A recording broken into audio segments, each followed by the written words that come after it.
नमस्कार, आदाब, सत श्री अकाल। दोस्तों, किस्से कहानी की श्रृंखला में पेश है हमारी आज की कहानी। एक लड़की की शादी तय होने वाली थी, तो लड़के को देखने के लिए सारा परिवार लड़के के घर गया। लड़की की माँ, मौसी, चाची, लड़की का पिता सारे गए। बातचीत होने लगी तो बातों बातों में लड़के की माँ ने लड़के की तारीफ करनी शुरू की। लड़के की माँ ने कहा, मैंने 3 परिवार पाले हैं। मेरे जेठ जी 45-46 साल के थे जब उनकी मृत्यु हो गई। उनका सारा परिवार मुझे और मेरे पति को मिलकर पालना पड़ा। कुछ समय बीता, मेरे पति 45-46 साल के हुए, उनकी भी असमय मृत्यु हो गई। अब सारा बोझ मेरे पे आ गया। मैंने बड़ी मुश्किल से अपने बेटे को और अपने जेठ जी के परिवार को भी साथ में संभाला। जब मेरा देवर लगभग 47-48 साल के आसपास था, उसकी भी मृत्यु हो गई। अब तीनों परिवार मुझे पालने पड़े और मैंने बड़ी कठिनाई के साथ ये सारी जिम्मेदारियां निभाई।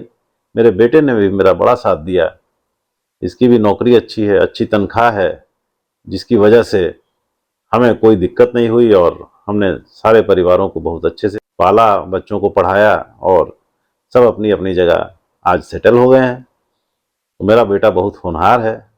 इतनी तारीफ सुनकर लड़की की माता, मौसी, चाची, इनके चेहरे पे खुशी की लहर चमक पड़ी कि लड़का तो बहुत अच्छा है, होनहार है और परिवार को जोड़ के रखने वाला है। तो उन्होंने आपस में सलाह की कि यहीं पे हाँ कह के रिश्ते को पक्का कर दिया जाए। लेकिन लड़की का पिता कुछ और सोच रहा था और उसने उठते हुए ये कहा कि हाँ बहन जी, लड़का तो हमें पसंद है, लेकिन हम घर में जाकर थोड़ा विचार विमर्श करके उसके बाद आपको 2-3 दिन में कंफर्म बता देंगे। सब लोग वापस आ गए। लौटते ही लड़की की माँ, मौसी, चाची सब ने लड़की के पिता को ये कहना शुरू कर दिया कि आपने ये बहुत गलत किया। इतना अच्छा लड़का हमें मिल रहा था, हमें तत्काल रिश्ता पक्का करके शादी तय कर देनी चाहिए थी। हम देर लगाएंगे तो हो सकता है कि लड़का हाथ से निकल जाए। लड़की के पिता ने बड़ी गंभीरता के साथ सबको बैठाया और कहा, आप लोगों ने इस बात का ध्यान नहीं दिया कि लड़के की माँ ने जो आपको बताया कि उनका जेठ 45-46 साल की उम्र में चल बसा, फिर लगभग उतनी ही उम्र में लड़के का पिता भी चला गया और कुछ उतनी ही उम्र में लड़के का चाचा भी चल बसा। तो मेरा सोचना यह है, इस परिवार में पुरुषों की आयु 45 से 50 साल के अंदर ही रहती है। ऐसा कुछ जेनेटिक्स के कारण भी हो सकता है। तो यहां पर शादी करना हमारी बेटी के लिए उचित नहीं होगा।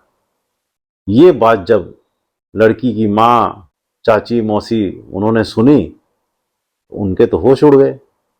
इस बात पे तो उन्होंने ध्यान ही नहीं दिया था। दोस्तों, ये अक्सर सबके साथ होता है। स्त्रियों का सोचने का ढंग और पुरुषों के सोचने का ढंग थोड़ा अलग होता है।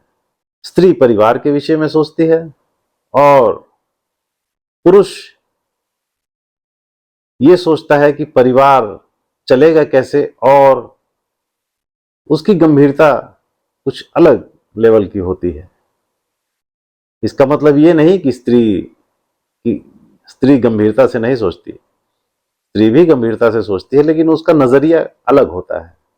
और पुरुष का या पिता का, माँ का नजरिया अलग होता है, पिता का नजरिया अलग होता है। तो जब तक दोनों की सलाह ना हो जाए, कोई भी फैसला नहीं लेना चाहिए, कम से कम शादी ब्याह के फैसले में। कैसी लगी आज की कहानी? अच्छी लगी हो तो लाइक और शेयर कीजिएगा। धन्यवाद। जय हिंद, जय भारत।